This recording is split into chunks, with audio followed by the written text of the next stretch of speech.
Olá, pessoal, tudo bem com vocês? É um prazer estar com vocês aqui nessa SICTEG, nessa novidade, né? Esse evento grandioso, organizado tão carinhosamente pelos parceiros da Unig, da UFT, do IFTO, município de Grupi, e sejam todos bem-vindos. Eu espero que nós tenhamos ótimos momentos por aqui. Espero também que vocês estejam gostando da organização do evento, de todos os eventos, que eu tenho certeza são planejados com muito carinho para todos vocês. Eu me chamo Jaqueline, sou professora na Uni, professora na Unitins também, e eu tenho mestrado em ciências políticas, perdão, eu tenho doutorado em ciências políticas e sociais pela Universidade do Museu Social Argentino e tenho mestrado em gestão de políticas públicas pela UFT. Sou formada na antiga FAFIC, em Direito, advogada, e tenho experiência, né, nessa área de... Pode começar de novo? Não, Ana, tá ao vivo essa gravação. Gaguejei. Ana,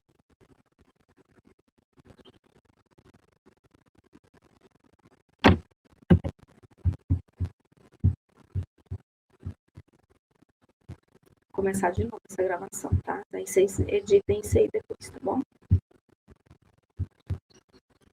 Olá, pessoal, tudo bem com vocês?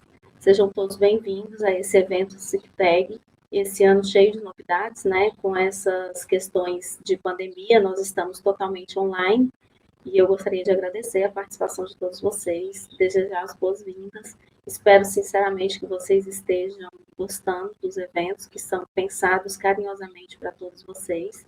Espero que vocês estejam aproveitando também a qualidade dos trabalhos apresentados. Então, a gente está aqui com os nossos parceiros da UFT, o ITINS, o NIV, IFTO, o município de Grupi, todos envolvidos nesse evento grandioso, e eu quero dizer que é um prazer estar com vocês aqui hoje, tá? Eu me chamo Jaqueline Ribeiro, eu sou professora na Unig e na Unitins, eu tenho doutorado em Ciências Jurídicas Sociais pela Universidade do Museu Social Argentino, sou mestre em Gestão de Políticas Públicas pela UFT e graduada em Direito pela FAFIC, antiga Unig, né? E hoje a gente vem aqui para falar com vocês sobre crimes sexuais, uma abordagem interdisciplinar. Esse tema é um tema bastante complexo porque ele tem uma realidade social muito dura. Estima-se que a cada ano no Brasil, 0,26% da população sofre violência sexual, o que indica que anualmente nós tenhamos 527 mil tentativas ou casos de estupro consumados no país, dos quais apenas 10% são reportados à polícia.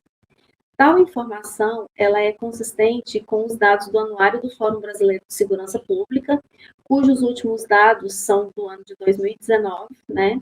E onde foram notificados somente no Brasil 55.499 casos, ou seja, 53,1 na média para 100 mil habitantes de pessoas são violentadas no Brasil anualmente. No Brasil, no Tocantins, em 2019, foram 645 casos, o que dá uma média de 82,4, né, na média para 100 mil habitantes. São Paulo tem o maior número de casos, no geral, né, e a gente tem aí 11.684 casos em São Paulo só no ano passado, mas Mato Grosso do Sul lidera na proporção para 100 mil habitantes, com 142, vítimas a cada 100 mil habitantes. Ou seja, nós temos no Brasil, infelizmente, 4 estupros por hora, né? Essa é a média. De acordo com o Disque 100, os dados de 2020, nós já tivemos agora, até maio de 2020, nós tivemos a comunicação aí de 4.736 casos de estupro. Então, vejam a dimensão dessa triste realidade social e que isso representa apenas 10% dos casos que são reportados à polícia, tá? Infelizmente. E aí, eu tenho uma pergunta para instigar vocês aqui, é sobre o porte de arma de fogo, né? O porte de arma de fogo, ele pode aumentar esses números? Vocês acham que armar a população que sofre uma violência sexual dessa envergadura, com esses índices, ele pode aumentar esses números consequentemente? Então, fica essa pergunta-chave aí para a gente discutir, tá? Publicações mostram que a maioria dos casos de abuso sexual é perpetrada por membros da família da vítima ou por pessoa próxima que estabelece com ela uma relação de confiança. Então, a gente tem aí membros da família da vítima vão representar 60,4% dos casos do abusador. A pessoa próxima vai estabelecer aí a média de 33,3%, né, que são pessoas conhecidas da vítima, pessoas próximas a ela. E como que fica essa situação na pandemia, né? Como que fica hoje a situação das crianças que estão todas confinadas em casa, das mulheres que estão em casa sem saírem dos seus trabalhos? Como que acontece esse índice, né? Esses índices, eles vão subir ou não vão subir? Porque o abusador, via de regra, ele está dentro de casa. Ele é um membro da família da vítima. E as vítimas estão também recrudescidas em casa. Então, o que está acontecendo, né? A falta de acompanhamento a essas famílias no período em que ocorre a revelação e a notificação e antes do atendimento vai gerar uma incógnita aqui para a gente. Por quê? Porque essas famílias elas vão enfrentar um problema muito grave internamente e elas não vão ser assistidas pelo sistema de justiça até que elas façam uma denúncia. Mas quem é que pode ser vítima? Quem são as vítimas? Pessoal, 74,2% do total de vítimas são do sexo feminino. 53% são meninas de até 13 anos. E nós temos ainda 51% desses 53,8%, 51,2% têm idade entre 1 e 5 anos de idade. E 45% eram negras. Ou seja, a violência sexual atinge a população feminina, né, eminentemente, atinge meninas de até 13 anos de idade, e dessas, 50% dessa faixa etária tem entre 1 e 5 anos de idade. 1 em cada 3 casos de estupro no país, eles têm casos de repetição. Em 81% dos casos, o agressor é do sexo masculino e em 37% deles, o autor de crime tem vínculo familiar com a vítima. Então, aspectos relacionados à dificuldade de notificação do abuso sexual, dificuldades enfrentadas pelos profissionais que atuam nessa área e discutem o que se passa com a vítima, vão trazer uma problemática muito grande para esse problema. Atualmente, pouco se sabe sobre o que ocorre com as famílias e as vítimas, enquanto ainda não se estabeleceram ações de cuidado, proteção e responsabilização nesse cenário. Falta acompanhamento a essas famílias no período em que ocorre a revelação, a notificação, né, e antes do atendimento. Nesse tempo em que aguardam o atendimento, muitas famílias se veem sozinhas para lidar com todas as ameaças, perturbações, alterações no sistema familiar causados pela revelação. O processo vivido entre o tempo que transcorre da revelação ao atendimento é muitas vezes desarticulado das redes de proteção, gerando ações fragmentadas e muitas vezes emergenciais. O problema do abuso sexual, minha gente, ele é uma das formas mais graves de violência contra crianças e adolescentes, geradora de efeitos negativos para o desenvolvimento das vítimas, deixando consequências físicas, emocionais e psicológicas, e tem muita expressão mais frequente, né, e tem a sua expressão mais frequente no contexto familiar. O abuso sexual contra crianças é considerado uma questão de saúde pública. Por quê? Porque tem muitas manifestações complexas referentes ao desenvolvimento individual, familiar e comunitário da vítima. Aliado a isso, o enfrentamento do fenômeno também perpassa a mobilização de toda a rede social, tanto de cunho jurídico penal, quanto de promoção e proteção da saúde sexual desses indivíduos. Nesse sentido, pessoal, normativas e serviços de atendimento têm sido formulados e implementados no Brasil, a exemplo do Plano Nacional de Enfrentamento da Violência Sexual contra Crianças e Adolescentes, do Guia Escolar, que é editado, que traz, né, identificação de sinais de abuso e exploração sexual de crianças e adolescentes, que data de 2011, inclusive, esse material, E nesse material, o abuso infantil, ele se destaca de outras formas de maus tratos infantis, pela sua manifestação pouco focal em termos de prevenção, justamente por dificultar a atuação preventiva por seu caráter ilegal, clandestino e majoritariamente doméstico. Ou seja, o abuso sexual infantil, além de ser uma questão de saúde pública, porque ele vai influenciar diretamente no desenvolvimento individual das vítimas, ele influencia o contexto familiar, ele influencia a vivência comunitária dessa vítima e ele prescinde, né, ele necessita, melhor dizendo, ele necessita de uma abordagem interdisciplinar para o seu enfrentamento. Por quê? Porque a família, a partir do momento em que a vítima denuncia que ela abre a boca, né, que ela quebra esse pacto de silêncio, que ela conta que ela está sofrendo uma agressão de natureza sexual, ela vai contar para alguém próximo com quem ela tem uma relação de confiança. E a partir daí vão se gerar N fatores, N problemáticas que vão ser enfrentadas por essa família até que alguém decida efetivamente buscar ajuda e geralmente isso vai acontecer dentro do sistema penal. Então, eles vão procurar uma delegacia de polícia, né, para que faça essa revelação. E essa fase, pessoal, da revelação, ela é muito complexa.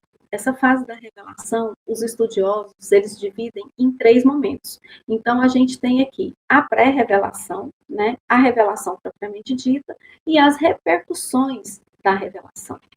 Nessa fase de pré-revelação, estão presentes as vivências de fantasias, sentimentos e expectativas quanto às consequências da revelação.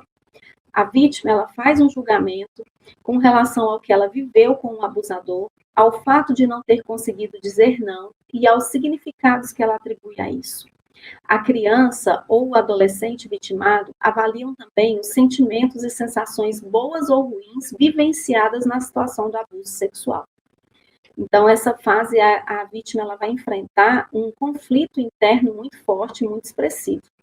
O segundo momento é o da revelação propriamente dita, que inclui a decisão de como e para quem contar. A vítima vai escolher alguém de sua confiança, estabelecendo com essa pessoa um sentimento de proximidade. E aí, meus amigos, a pessoa que vai ouvir esse relato, que vai ouvir esse desabafo e esse pedido de socorro, ela tem que estar aberta e tem que estar muito consciente da responsabilidade que está sendo atribuída a ela naquele momento. Por quê? Porque a partir dali, a tomada de decisão de o que fazer e como fazer vai ser imprescindível, inclusive na recuperação de traumas desse indivíduo.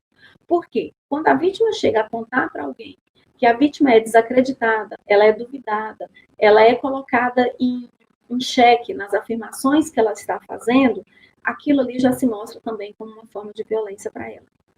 E é uma violência talvez tão grave, ou às vezes mais grave, do que a fase do abuso propriamente dito, dependendo de como foi esse abuso. E, por fim, a terceira fase da revelação são as repercussões, né, dessa revelação. Agora que já se tornou público, ela apresenta as consequências que advêm do fato de a vítima ter desvelado um segredo. À medida que a narrativa da vítima se torna pública, surgem os desdobramentos que podem ajudar ou atrapalhar o processo em que se segue, mobilizando o aparecimento de crises na família, nucleares e externas, né? Então, a família também vai enfrentar um problema. Por quê? Como a gente viu lá no início, 60% das pessoas, dos abusadores, possuem vínculo direto com essa vítima, então ela vai contar para alguém, vai haver uma ruptura, seja na relação matrimonial, seja na relação conjugal, né, da mãe da vítima ou do pai da vítima, ou seja em relação à maternidade propriamente dita, porque pode ser um primo, pode ser um irmão, né, então vai enfrentar toda essa dificuldade. E aí, pessoal, essa violência, ela vai trazer vários danos, né? Ela vai provocar vários danos e, por maioria das vezes, irreparáveis, infelizmente. Nesse sentido, a vítima requer ajuda o quanto antes para enfrentamento desse sofrimento. Essa ajuda, ela tem que ser uma ajuda especializada e ela, infelizmente, só será procurada quando traumas emocionais e psicológicos vierem a se agravar. quando a vítima vier a apresentar sinais físicos e externos de que ela está sofrendo, infelizmente, traumas decorrentes desse abuso, tá? O que mais chama a atenção é que a vítima, na maioria das vezes, ela não encontrará em um primeiro momento uma situação favorecedora para sua denúncia. No ambiente familiar, quando identificado como local da violência, a vítima se sente emocionalmente perseguida, violada, assustada, abandonada, desprotegida pelo mundo que a rodeia. As vivências de medo e desamparo, elas se traduzem em dificuldades, como consequências dos parcos recursos internos próprios da faixa etária em que se situa a criança e o adolescente. Autores apontam que a revelação do abuso sexual contra a criança conduz uma crise imediata nas famílias, trazendo grandes perturbações. E quem são esses atores que vão ser envolvidos na proteção dessas vítimas, né? As ações do Estado para resgatar a proteção, ele envolve vários agentes, como escolas, Conselho Tutelar, Delegacia, Ministério Público, Vara da Infância, Secretaria de Saúde e instituições do terceiro setor. Todos esses atores, eles são envolvidos nessa rede de proteção da criança. Então, se uma criança chega a você e conta, eu estou sofrendo um abuso sexual, uma pessoa, um amigo, relata que está sofrendo esse tipo de violência, onde você vai buscar ajuda? Você tem a opção do Disque 100, né, que é uma ligação gratuita. Você tem a opção de procurar uma delegacia de polícia mais próxima, e existem as delegacias especializadas. Você tem a opção de procurar o Ministério Público, Vara da Infância e Juventude, secretarias de saúde e instituições, organismos instituições do terceiro setor, né, como, por exemplo, a gente tem ONGs. Aqui em Grupi eu não conheço nenhuma ONG que atue nessa ação especificamente, mas existem as casas de abrigo. Procura um advogado, né? Você pode procurar um advogado também, que ele vai te orientar sobre o que fazer para acionar essa rede de proteção. Então, como vocês podem ver, essa situação é uma situação bastante gravosa e, por ser gravosa, ela encontra respaldo na legislação penal para a proteção, né, das crianças, das pessoas, de uma maneira geral, tanto homens quanto mulheres, e crianças também, com uma proteção de bem jurídico na sua liberdade sexual. E aí a gente começa a falar aqui da tipicidade penal, né? O que é a tipicidade penal? Tipicidade penal é o que a legislação penal traz de proteção que define quais são os crimes, né, que eventualmente podem acontecer, não só em relação a estupro, mas também abusos, né, assédios e vários outros tipos de crime que a gente tem aí no nosso ordenamento jurídico sobre a proteção da liberdade sexual. Então, a gente vai começar ali no artigo 213, no capítulo 1, que nós vamos ter os crimes contra a dignidade sexual propriamente dito. E quais são esses crimes? Aqui nós vamos encontrar o crime de estupro, né, que é a ação de constranger alguém mediante violência ou grave ameaça a ter conjunção carnal ou praticar ou permitir que com ele se pratique outro ato libidinoso. Então, aqui, tanto homem quanto mulher podem ser vítimas desse crime, tá? E aqui, pessoal, esse constrangimento, ele geralmente ele vai acontecer com pessoas acima de 14 anos. Por quê? Se a vítima for menor de 14 anos, nós vamos ali para o capítulo 2, que são os crimes sexuais contra vulnerável, e a gente vai para o artigo 217A, que é o estupro de vulnerável, tá? Então, além do estupro aqui no artigo 213, nesse título 5 aqui, dos crimes contra a liberdade sexual, aqui no capítulo 1, né, do estupro, nós vamos encontrar também violação sexual mediante fraude, que é a hipótese, por exemplo, do médico que, a despeito de fazer exames, né, na vítima, ele retira as luvas e toca as partes íntimas dela, do pastor da igreja, do padre ou do líder religioso que, a despeito de salvar a vítima dos seus males, né, acalmar sua alma, faz trabalhos espirituais e para isso ele toca, né, nas partes íntimas da vítima, que impede a sua livre manifestação de vontade. Nós vamos encontrar também o crime de importunação sexual, que é praticar contra alguém sem sua anuência ato libidinoso com o objetivo de satisfazer a própria lascívia ou de terceiro. Esse crime é um crime novo, tá? Ele surgiu na nossa legislação aqui em 2018. A gente vai encontrar também o crime de assédio sexual, onde A tipicidade vai ser constranger alguém com o intuito de obter vantagem ou favorecimento sexual, prevalecendo-se o agente de sua condição de superior hierárquico ou ascendência inerentes ao exercício do emprego, cargo ou função.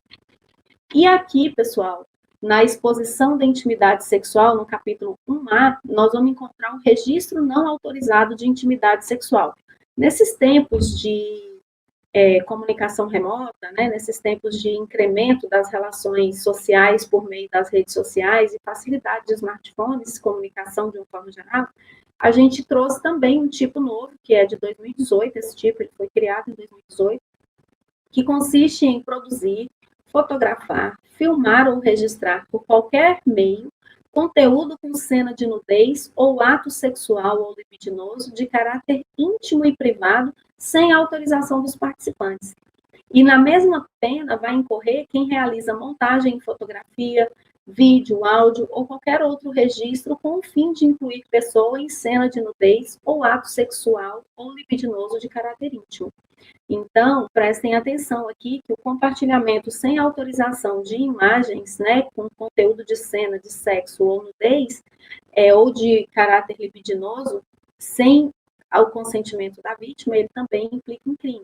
E aí é muito comum acontecer nos casos em que os namorados, né, eles recebem uma imagem da namorada em um momento de intimidade e depois compartilha isso como forma de vingança, né, dessa namorada ou desse namorado. E aqui, gente, no capítulo 2, nós vamos encontrar os crimes sexuais contra vulneráveis, né? E quem é o vulnerável para a nossa legislação penal? Primeira coisa que vocês devem ter em mente é que pessoa vulnerável não é só o menor de 14 anos, não, tá? Então, quando a gente fala vulnerável, a gente tem que ter em mente o menor de 14 anos, ou seja, a pessoa com 13 anos, 11 meses e 29 dias, ela é considerada vulnerável, mesmo que ela tenha uma vida sexual ativa, mesmo que ela tenha capacidade, né, apresente uma maturidade maior do que a idade, mas mesmo que ela tenha mantido relações sexuais anteriormente, seja prostituta, não interessa. Manter relação sexual ou praticar ato libidinoso com pessoa menor de 14 anos implica na prática do chamado estupro de vulnerável. Esse crime é um crime hediondo, tá? Crime hediondo ele tem uma pena altíssima, pena de 8 a 15 anos, a progressão de regime é diferenciada para ele.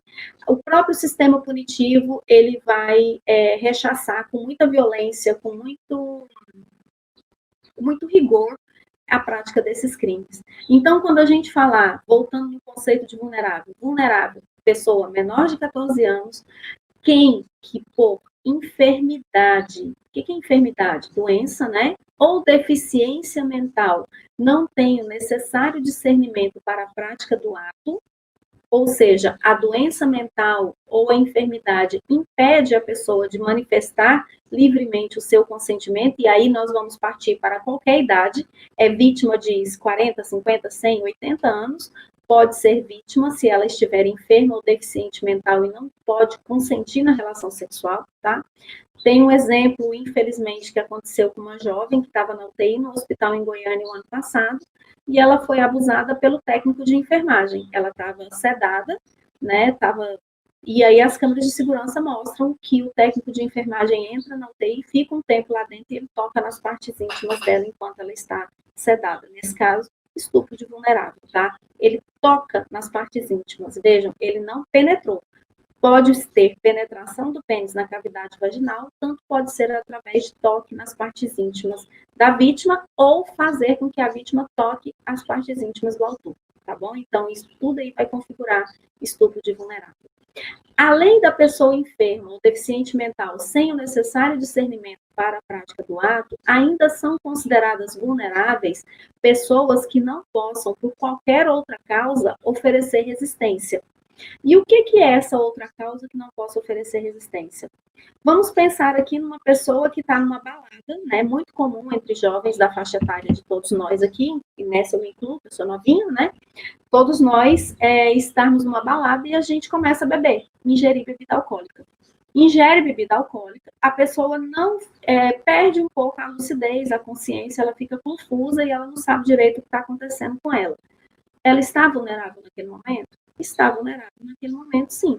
Se vocês ouvirem a transcrição dos depoimentos da vítima, daquele jogador de futebol que foi noticiado essa semana, cujo nome me fugiu aqui agora, Robinho, ele foi condenado na Itália por estupro, né, contra uma jovem de 23 anos, ou 21, não sei, que estava comemorando o aniversário dela. E nos relatos da sentença, na transcrição das sentenças, conta que a vítima estava embriagada. Se fosse aqui no Brasil aquele fato, o Robinho responderia por um crime chamado crime de estupro de vulnerável, com pena de 8 a 15 anos. E ainda teria uma causa de aumento de pena, porque o estupro ele foi coletivo. Ou seja, foi o Robinho e mais 4 pessoas, salvo engano, que praticou atos sexuais com aquela jovem. Tá? Então, ela naquele momento ali, ela não poderia oferecer resistência. Vai desde a embriaguez, uso de substância entorpecente de uma maneira geral, né? O golpe do Boa Noite Cinderela, se vocês já tiverem ouvido falar, né? Onde é comum acontecer, colocar droga na bebida das pessoas e as pessoas perderem a consciência. Então, tudo isso aqui, pessoal, e tem, inclusive, possibilidade, eu já vi alguns casos na jurisprudência, inclusive naquele caso do João de Deus, em que se equiparou a vulnerável uma mulher que estava num problema de saúde sério e que o problema de saúde estava retirando dela todo o discernimento a respeito de consentimento ou não de práticas sexuais. E aí, nesse caso, tem uma acusação contra ele por estupro de vulnerável, tá? Não só de assédio sexual, mas também de estupro de vulnerável. E aí nós vamos encontrar aqui nesse tipo do 217A causas qualificadoras, né? Se resultado de lesão corporal de natureza grave ou morte, a pena pode chegar até 30 anos, a pena é bem alta. Nós vamos ter aqui o crime do artigo 218 de corrupção de menores, que é induzir alguém menor de 14 anos a satisfazer a lascívia de outra. Então, é aquela história do cupido, né? De ficar lá falando e tal, para a pessoa satisfazer a lascívia de outra em um menor de 14. Satisfação de lascívia mediante presença de criança ou adolescente, então, praticar na presença de alguém menor de 14 anos também atos sexuais ou induzir essa pessoa a presenciar também vai constituir crime, tá? Favorecimento da prostituição ou outra forma de exploração sexual de criança ou adolescente ou vulnerável também é punido. Vejam, a nossa legislação, ela não pune prostituição, tá? Prostituir é o exercício da sua liberdade sexual. Se o seu critério é econômico para praticar sexo, o problema é seu. O que a legislação proíbe é o favorecimento da prostituição ou a pessoa se valer da prostituição de alguém.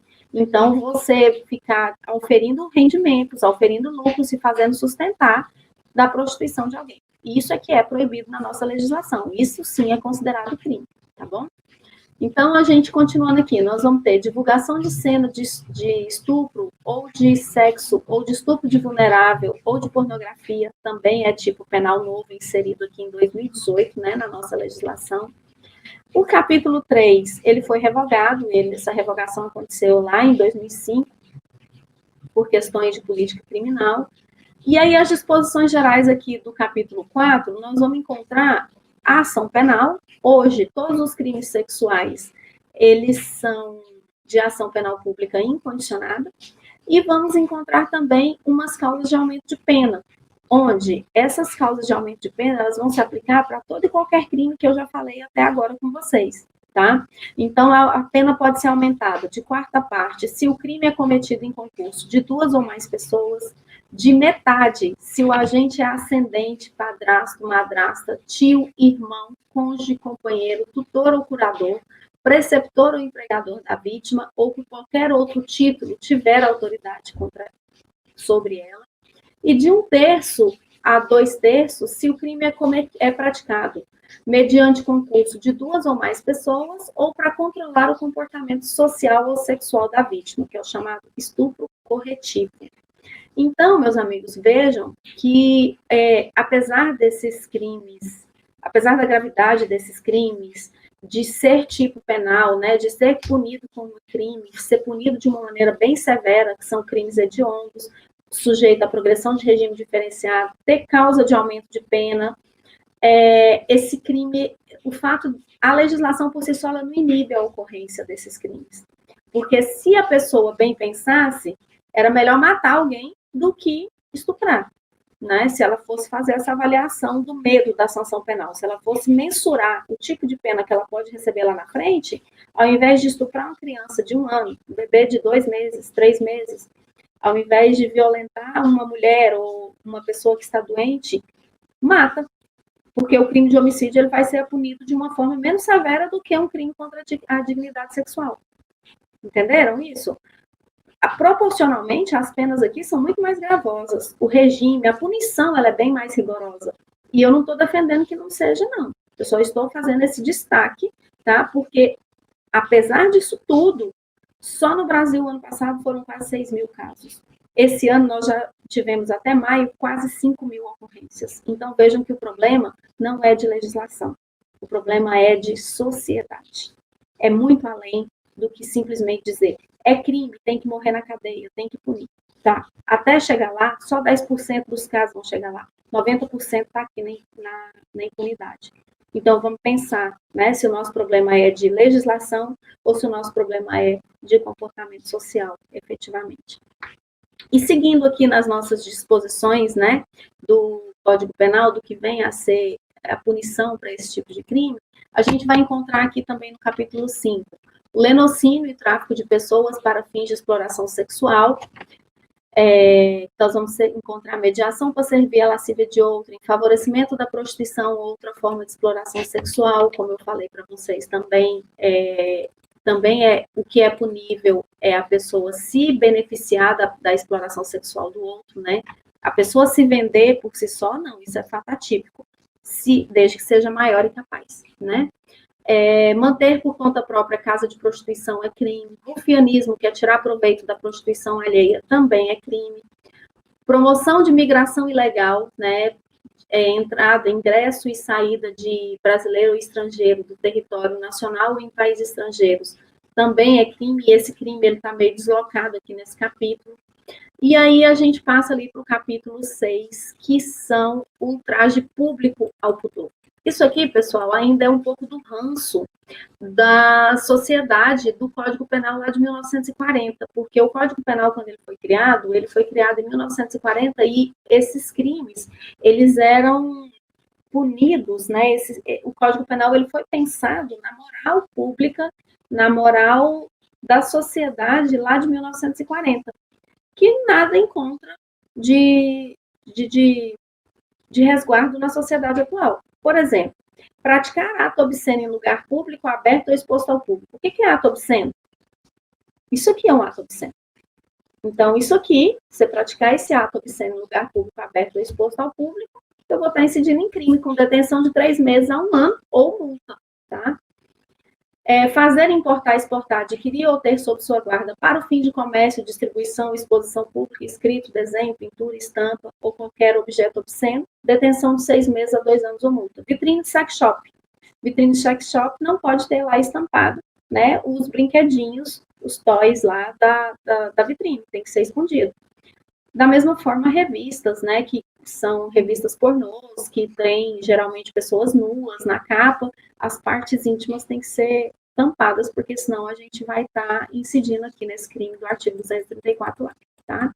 E, novamente, mais disposições gerais aqui, porque, como eu disse a vocês, essa legislação, ela vem sendo alterada desde 1940, tá? E aí, aqui nós vamos ter, de novo, disposições gerais, mais uma causa de aumento de pena, e aí vai aumentar de metade a 2/3 se do crime resultar gravidez na vítima. Então, aquele caso daquela menina de 10 anos de idade que ficou grávida, o suposto autor é parente dela, então nós vamos aumentar a pena porque é parente, nós vamos aumentar a pena porque resultou gravidez, né? Provavelmente ele beira aí seus 30 anos de cadeia. De 1/3 a 2/3, se o agente transmite à vítima doença sexualmente transmissível de que sabe ou devia saber ser portador, ou se a vítima é idosa ou pessoa com deficiência. E os processos em que se apuram esse tipo de crime aqui, eles correm em segredo de justiça. Aí você pensa, o que é segredo de justiça? Segredo de justiça significa que ele não pode ser divulgado, né? Todos os atos do processo, eles têm que acontecer em sigilo. E o que isso significa, gente? Isso é para a proteção do acusador? Não, isso é para a proteção da vítima, tá? A proteção aqui é da vítima, porque a vítima ela não pode ser exposta, né? Ela não pode ser exposta na sua intimidade, especialmente porque, como eu disse a vocês, esse tipo penal é um tipo extremamente que deixa muitas marcas, né? Muitas marcas efetivamente. Então, pessoal, retomando aquela pergunta que eu fiz no início a vocês, né? Considerando tudo isso que a gente já falou aqui, dessa realidade social, em que 60% dos abusadores são membros da família da vítima. Como que fica essa realidade social tão triste, né, tão agressiva, tão violenta, que abarca crianças com menos de 1 ano de idade, né? Nós vamos ter aqui crianças, principalmente meninas, e meninos também são vítimas, tem aumentado muito o número de meninos vítimas, se as pessoas começarem a portar arma de fogo dentro das suas próprias casas. Essa violência tende a aumentar ou não? O que vocês acham disso? Então, para muito além de expor, né, de uma forma geral, esses crimes sexuais, essa questão, essa realidade social, falar da vítima, do abusador, da legislação propriamente dita, a gente tem que pensar que esse problema também é um problema de saúde pública. Esse problema, ele me envolve, ele envolve você, ele envolve a nossa família, ele envolve a nossa sociedade, e a gente precisa saber lidar com essas questões. E lembrar que para lidar com essas questões, a gente tem que saber buscar a rede de apoio, né? Onde buscar ajuda, a gente tem que saber acolher essa vítima, a gente tem que ouvir a vítima e saber lidar com esse problema tão sério, tá? Então, eram essas as reflexões que eu queria trazer para vocês hoje. Eu agradeço demais a participação de todos vocês. E, infelizmente, como nós não temos momentos de interação aqui por esse canal, eu vou deixar minhas redes sociais para que vocês, caso queiram mandar perguntas, entrar em contato, tá?